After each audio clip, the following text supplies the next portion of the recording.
Gulf war ప్రారంభమైన మొదటి వారంలోనే ఇరాన్కి రష్యా సాయం చేస్తుందన్న ప్రచారం సాగింది. తన శాటిలైట్ టెక్నాలజీని ఇరాన్ చేతిలో పెట్టిందని ఆరోపణలొచ్చాయి. అయితే వాటిని రష్యా కొట్టిపారేసింది. కానీ రీసెంట్ గా రష్యా దేశపు ఓ హై ప్రొఫైల్ ఫ్లైట్ టెహ్రాన్లో దర్శనమిచ్చింది. ఈ ఫ్లైట్ బయలుదేరింది అంటే యుద్ధ సమయాల్లోనే తప్ప మరొకటి కాదని చెప్తూ ఉంటారు. ఇక ఈ సీక్రెట్ ఫ్లైట్ కి డూమ్స్డే ప్లేన్ అనే పేరు కూడా ఉంది. మరి ఈ సీక్రెట్ ఫ్లైట్ లో ఏముంది? రష్యా డూమ్స్డే ఫ్లైట్ ఇరాన్ కి ఎందుకు వచ్చింది? అత్యంత కీలకమైన హై ప్రొఫైల్ ఫ్లైట్ టెహ్రాన్ లో ఏం చేస్తోంది? ఇరాన్ కి యుద్ధంలో రష్యా సాయం చేస్తోందా? ఈ కీలకమైన విమానంలో ఆయుధాలు సరఫరా చేసిందా? ఈ ప్రశ్నలే ఇప్పుడు కలకలం రేపుతున్నాయి. టెహ్రాన్ లో కనిపించిన రష్యా విమానం Tu-214PU చాలా అరుదైన రకపు విమానం. ఇది రష్యాలోని హై ప్రొఫైల్ వ్యక్తులకు మాత్రమే అందుబాటులో ఉంటుంది. అత్యవసర సమయాల్లో మాత్రమే దీన్ని వినియోగిస్తారు. ఇందులో అత్యంత సురక్షితమైన కమ్యూనికేషన్ వ్యవస్థ, రాడార్ గుర్తింపు పరికరాలు ఉంటాయి.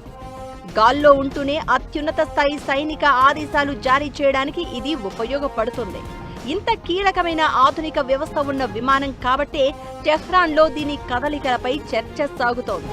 అమెరికా, ఇరాన్ మధ్య తీవ్రమవుతున్న ఉద్రిక్తతల నేపథ్యంలో తాజా పరిణామం ప్రాధాన్యత సంతరించుకుంది.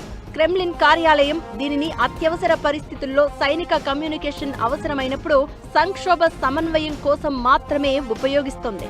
మరి రష్యా నుంచి ఈ విమానం ఖాళీగానైతే రాదు. అలానే జస్ట్ లైక్ దట్ టెహ్రాన్ కి వచ్చి వెళ్ళింది అనుకోవడానికి లేదు.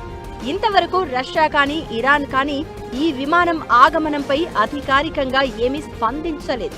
కానీ యుద్ధ సమయాల్లో మాత్రమే రష్యా బయటకు తీసే ఈ విమానం ఇప్పుడెందుకు దేశాలు దాటి మరీ ఇరాన్కి వచ్చిందన్నది సందేహంగా మారింది. Tu-214PU మోడల్ ఫ్లైట్ Tu-214 నుంచి సోవియట్ యూనియన్ రూపొందించింది. మిడిల్ రేంజ్ ప్యాసింజర్ విమానంగా దీన్ని మొదట తయారు చేసిన తర్వాత క్రమంగా నిఘా, కమ్యూనికేషన్ ప్లాట్ఫామ్, లాజిస్టిక్స్ సపోర్ట్ కోసం డిజైన్ మార్చారు. ప్రస్తుతం military special operations flight carrier గా కూడా వినియోగిస్తున్నారు. ఈ కమాండ్ పోస్ట్ వెర్షన్ లో విస్తృతమైన మార్పులు పొందుపరచబడ్డాయి. అంతేకాదు ఇప్పుడు రష్యాలోని అత్యున్నత స్థాయి రాజకీయ, సైనిక అధికారులను మాత్రమే ఇందులో ప్రయాణించే వీలు కల్పించారు. అందుకే ఈ విమాన రాక మిడిల్ ఈస్ట్ లోని హై టెన్షన్ వాతావరణాన్ని మరింత వేడెక్కిస్తోంది.